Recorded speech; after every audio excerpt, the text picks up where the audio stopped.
Namaskar.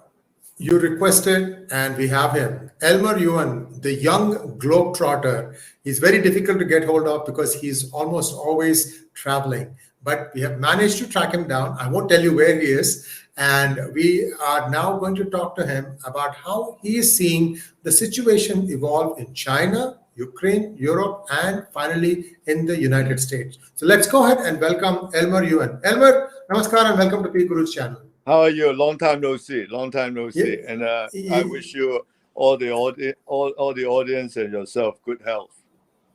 Thank you so much, and likewise to you. You are a very young man. Age is just a number. You are proof of that. I'm 73, and sometimes the problem is when I'm traveling, the time I cannot control the time, so very difficult to do programs. But now I'm in my Japanese home, so I'm okay. Wonderful, wonderful. So let's take a look at what is happening in China. Lockdowns are still going on. There's also scarcities of all kinds. Banking crisis is coming up. There are some very interesting videos that I saw. I want you, because you can break down some complex pieces. This is what I really saw, and I don't know if this is true or not. Two banks, $10 billion, $10 billion. This bank lends $10 billion to this bank at 10% rate. This bank lends $10 billion to this bank at 10% rate. Okay, so what they're showing is a lot of business activities going on. Take it away, my friend. Yeah, we're going to that. Yeah. So I think I want to talk about the internal politics of China because it's very important. This is the most important thing to Chinese and also to India. Who is going to be the next party secretary? All right. Party secretary controls the party, and the party controls the government and all the people. So everybody, the party boss is like Hitler. All right. He dictates everything. It's total power. The party boss also is the head of the military and also head of the nation. So he is a combination of three. And the previous rule was only allowed for 2 terms, meaning 10 years. And Xi's rule is up the end of this year. And he's been trying very hard to have it extended, to cancel the 2 terms limit. And he's trying very hard. And what you are seeing is the lockdown. He was quite successful when the COVID was in the Delta stage. Remember the Delta? All right, the Alpha and then the Delta. During the early stage, he was very successful in quarantine and lockdown, right? And so far, that's why the Chinese economy was very strong. The export, in fact, increased during the COVID in the last 2 years.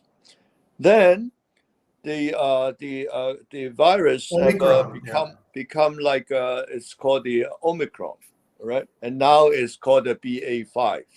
So as we all know, the virus is no longer a life-threatening virus, but it's quite easily contagious.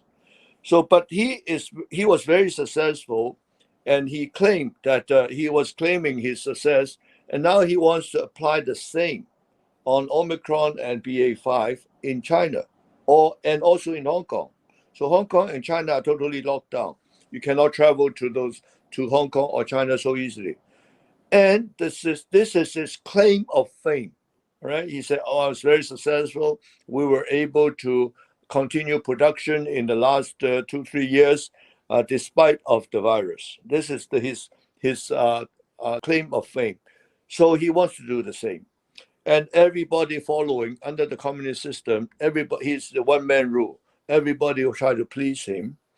So, in fact, the Omicron and the BA.5 is not serious, as we all know. I'm traveling without a mask. I've been to all the countries. I've been in Europe, UK. Nobody really cares anymore. It's a part of life. It's like a flu. And there are research papers saying that it's in fact less than the flu. So, but Xi Jinping wants to show, all right, his way works. And his people also use that to show loyalty. There will be the big party, the 20th Party Congress in Beijing in October, middle of October. And all the Communist Party members, of course, they are the government officials. All government officials are party members. They want to show their loyalty to Xi Jinping. So they voluntarily lock down their cities. So right now, 300 million Chinese out of 1 billion Chinese are under lockdown, not producing. So this guy is willing to sacrifice the economy of the whole country. You remember about 2-3 months ago, they locked down Shanghai. The loss was tremendous because Shanghai is the hub for dealing with the outside world. All the foreign import export is going through Shanghai, and Shanghai controls is for north, west, and south of China. So all the product is made there. So you can see, for instance, Tesla, the most productive Tesla factory is in Shanghai. Even the one in Berlin now or Austin now cannot by far. Shanghai is very, very efficient. Not only it's a hub, but it's very well managed. This is really the center of China. This is very successful. So Shanghai, they learn a lesson, but they don't learn a lesson. So they continue to have lockdowns. And just to please him, because if I belong to this city, I'm the party secretary for Wuhan, for instance, I want a promotion at the next party's congress in October. So this is why I automatically lock down, and then to show my loyalty, and to show that Xi Jinping is right. And Xi Jinping has an opponent is the 𝙒𝙧𝙤𝙦, the prime minister. All right, he of course doesn't believe that way, and right now there's huge competition to become the party secretary in October, and they've decided to have some kind of democracy inside the party. So this is how it's going to happen in China. All right, there in middle of October, it's called the 20th plenary session for all the party members.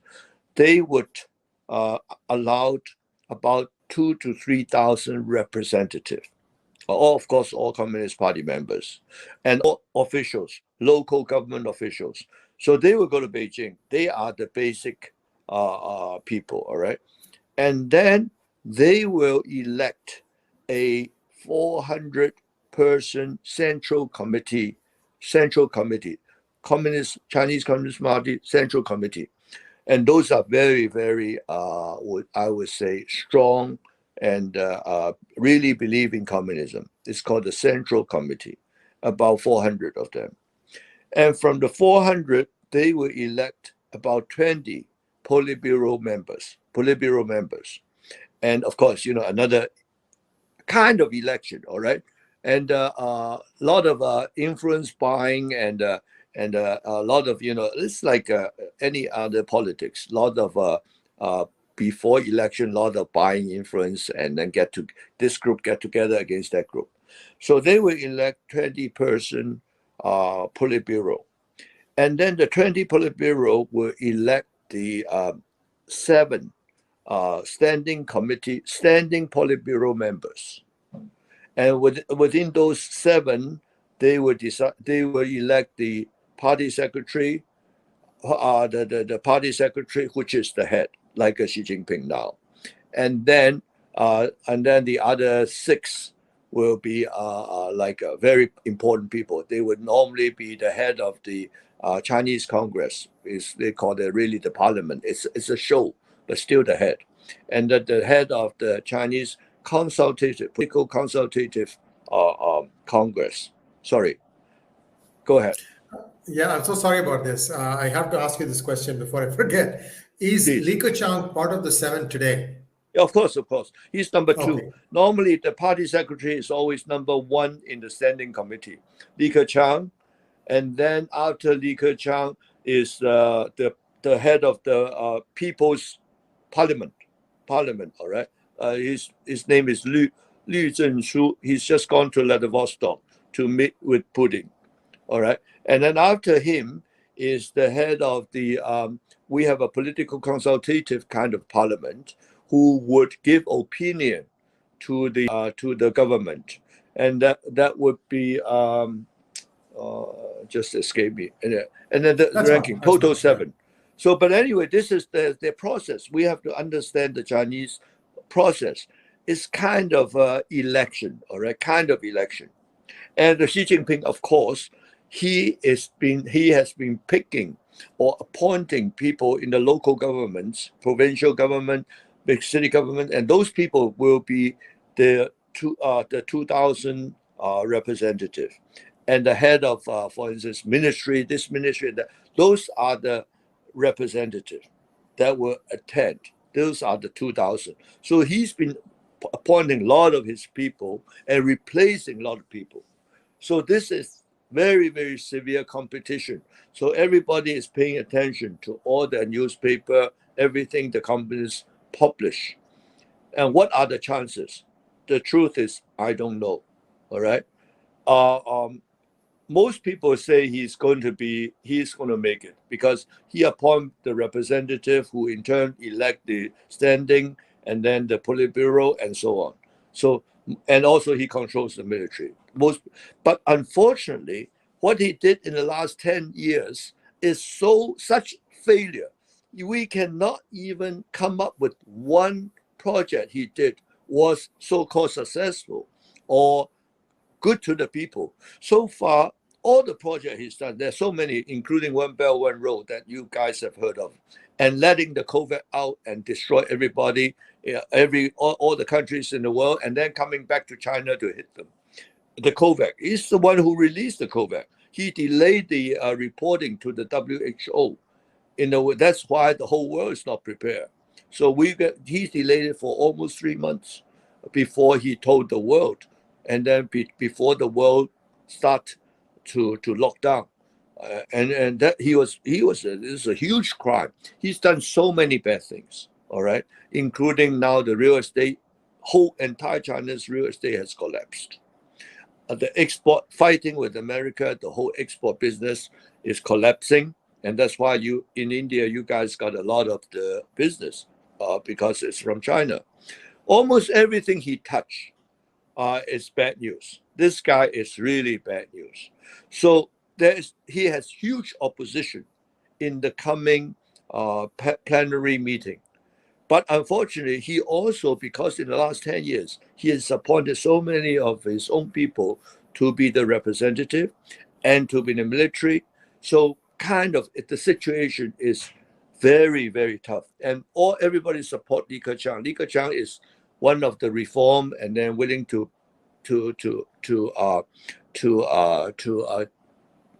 do nice things with the world and so on, but and would never start any conflict with India, for instance. There are so many internal problems.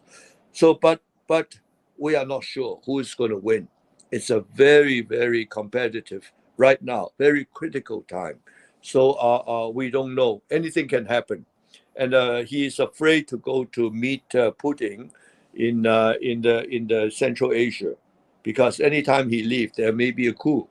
All right, so that he won't be coming back. It happens all the time within this totalitarian government. If you leave the country, you may never end up coming back. So it's a very critical, but with the way that Putin is fighting the war, there may not be a meeting.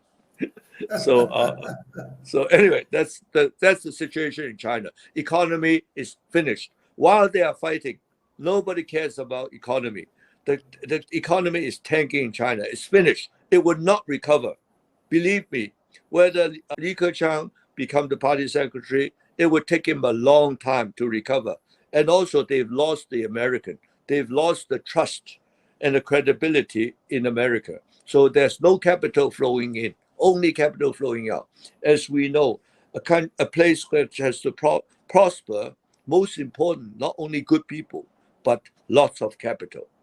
U.S. has been pumping capital into China in trillions. Now it's all leaving. The reputation is ruined, and the credibility is ruined. So for China to recover, even if without Xi Jinping, Li Keqiang in power, it would be more than 10 years finished. It would be like Japan, the forgotten 10 or 20 or 30 years. It will be very much like Japan. And Chinese people are aging, all right? We are losing population. That's why we said we only have 1 billion, not what the communists said 1.4. It's not true. That's a lie. And there are a lot of lies, like the GDP are lies. They are not growing, they are shrinking. So this is the overall situation in China. Thank you, Sri. Thank you so much, Elmer. So last question, are the banks now allowing money to be withdrawn, or is there still some sort of a limit on a daily withdrawal? Yes, they are short of money, not only foreign currency, but they're also short of money in RMB, because everybody's in debt, including the central government, including the local government. The whole economy is based on the property market. This is how it works in China. The local government can sell their land to the property developer, all right, for lots of money. And that's cover almost half of their expenditures. All right. And then the developer will pre-sell the apartments or condominium, whatever you call, pre-sell to get money. And then they keep on building. And this is how they get cash flow. And by pre-selling, they also borrow very heavily from all the banks. This is how the system goes. It's a Ponzi scheme. It's a Ponzi scheme. It works very well if Chinese economy is truly growing, let's say 5 or 6 years ago. But then the Chinese economy has been going downhill. And finally, the Ponzi scheme, you don't have enough new money to pay back the old money. So what happened? When the property market collapsed, it affects so many other industries. You to build houses, you have all the machinery. The machinery got to do with building, and all the raw material like steel. You need a lot of steel. You need the furnishing and the electronic appliance, everything. So when the property market collapsed, everything collapsed. And the worst thing happened is the banks has problem, right? Because they throw out so much money. And the local government also have no money because they are not selling land anymore. So it is really a domino effect. The entire China, from local government to banks and everything, is collapsing. So they are restricting. If you want to take out some money, they're restricting the amount. And then they always use COVID as a reason. If you don't listen, then your phone, your COVID code turn from green to yellow and the yellow to red. When it's red, you cannot even get on the bus. This is called total control. It's unbelievable. They use this system, the COVID system, your mobile phone. That dictates. They know exactly where you are. Mobile phone, they can pinpoint where you are, and they can control everyone. You take too much money, your display turn red. You can't go anywhere. So you will beg them. Oh, I take a little. I won't take so much, but you let me travel freely. This is how bad it is. It's all linked up. There's no law in China. They do whatever it is. Now, let's see this quick question. The property prices in the United States, especially in areas like Bay Area, San Francisco, Seattle, Los Angeles, Boston, New York, a lot of these places were experiencing amazing growth because the Chinese were coming with their suitcases full of money. You remember that, right? I mean, yeah, under Trump. Still happening. Actually, it's still happening. Go ahead. I see. So how is this still happening? Now, very clever. The government have one way to rig the money going out. But the businessmen are not stupid. They're also very clever. All right. So they say, oh, I have to buy raw material. All right. They have to buy raw material. So they said, let's say they send out $100 to buy raw material. Only $50 worth of raw material come into China. The other $50 ends up outside China. This is one way. All right. This is one way we call import. How do you get money out through import? Export also easy. You can see the Chinese number. Export is growing unbelievably. A lot of export have no payment. Let's say I would export 100 million worth. You remember I talked about the dollar stores? They go and buy or use their RMB and buy a lot of these cheap goods, use containers, ship them to US. No payment. All right. And then they sell them in US in the dollar stores. That, of course, their income would be in US dollars. That's the way they get their money out. All right. So, your government try to control. So, in a way, China is really losing their foreign reserve tremendously. So, even foreign reserve, China, right now, the book shows they have $3 trillion of reserve, but their debt is $6 trillion US dollars in foreign currency. And because all the Chinese, the rich people are very clever, they have their ways of sending money out and so on. So as a country, their foreign reserve is dropping like a rock. So this is why they are trying to steal from Hong Kong, because we still have about 400 billion US dollar in reserve. Now, thank you so much, Elmer. So let's take a quick look at what is happening in the Ukraine-Russia war, and also your impressions on the Russians turning off the gas line, Nord Stream 1, to Western Europe just before winter starts setting in. Who's going to blink first? What do you think is going to happen? Now there are some city councils asking Putin to step down. So the reality is beginning to sink in Russia. So how do you see this war? It was really never a war. It was a bluff. Putin thought he can bluff, and then the Ukrainian will surrender. So by the third day, the Ukrainian called his bluff. The war was already over. There was no war. So Putin has been losing, all right, almost every day in the last 6 months. It's a terrible situation.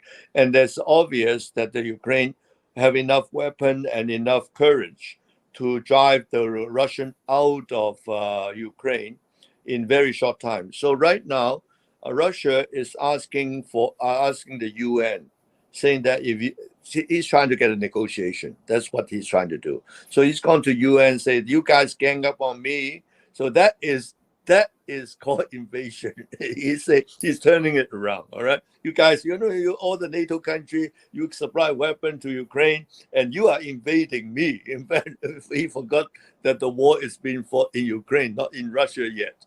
But it's a total loss. From the third way, when the Ukraine called his bluff, all the West, America have lots of information. So they do, and suddenly, I've been to Russia many times. I have company in Russia. So I know the country really. It's a very poor country. The whole country is on welfare. So Putin has to go out and sell natural gas and oil and bring money and pay all this Russian. You have never seen a Russian product, right? Because they don't work. The Russians are the laziest people. And in the old USSR days, they get all the supply from their satellite states. All right, sugar from Cuba and cheap goods from China, you name it. So they get all their cheap goods. All they have to do is I give you protection. All right, and Russia also have some energy even at that time. The oil and not yet natural gas. So Russia is dirt poor. Their factories are all finished. Their factories are not capable of producing anything, and people are not happy to work.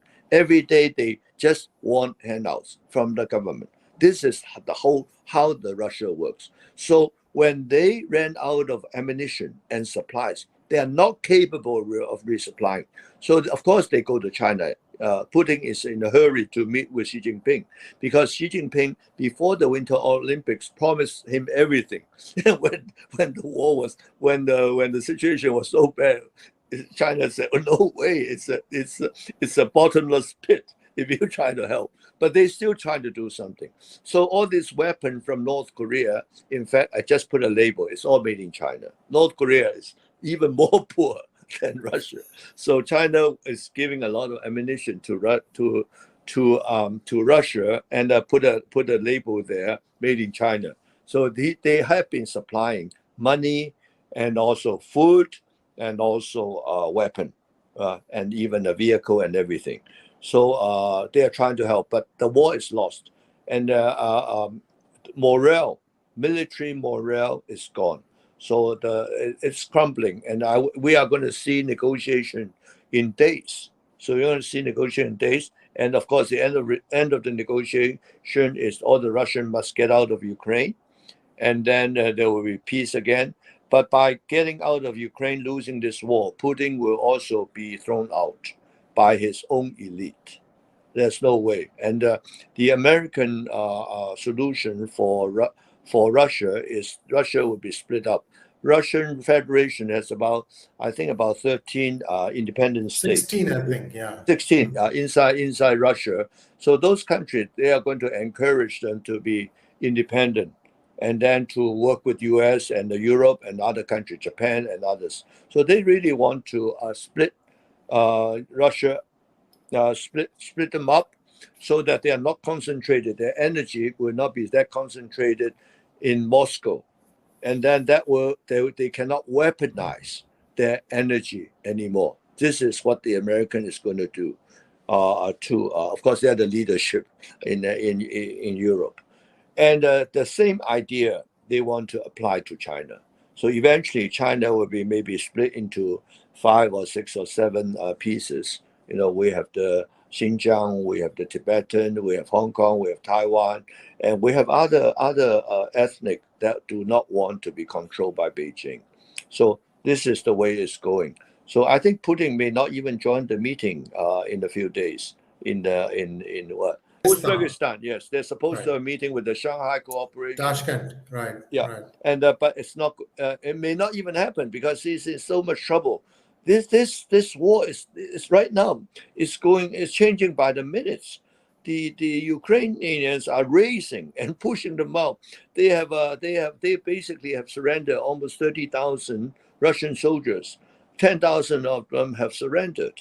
And the other 20,000 are ready to surrender, but Ukraine said, we don't have prison to put you. So this is how bad it is.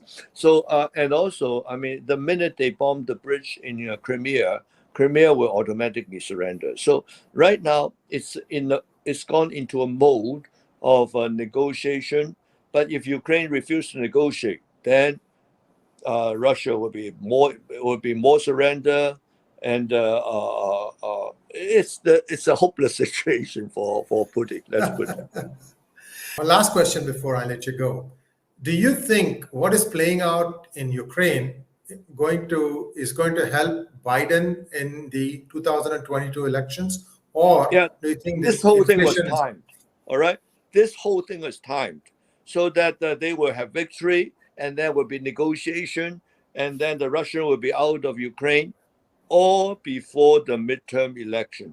This whole thing was termed. You know, you can see the US was spoon feeding the Ukraine with money and weapon, all right? So that he cannot go too fast. Right? So it was all controlled for the sake of the midterm election. And I think I've said it before to your audience.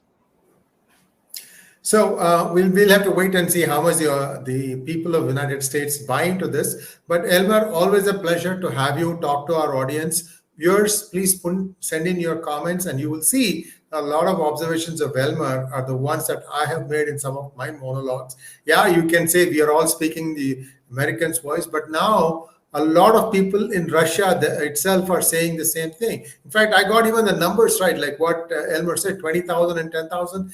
Come on now. I mean, this is the reality. And viewers, again, please send in your comments. Do like, share, and subscribe to our channel. And don't forget to click on the bell button for notifications.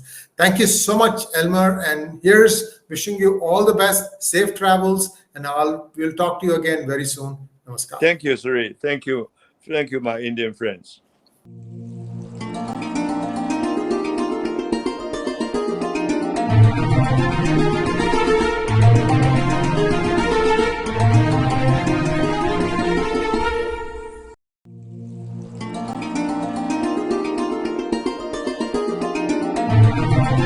you.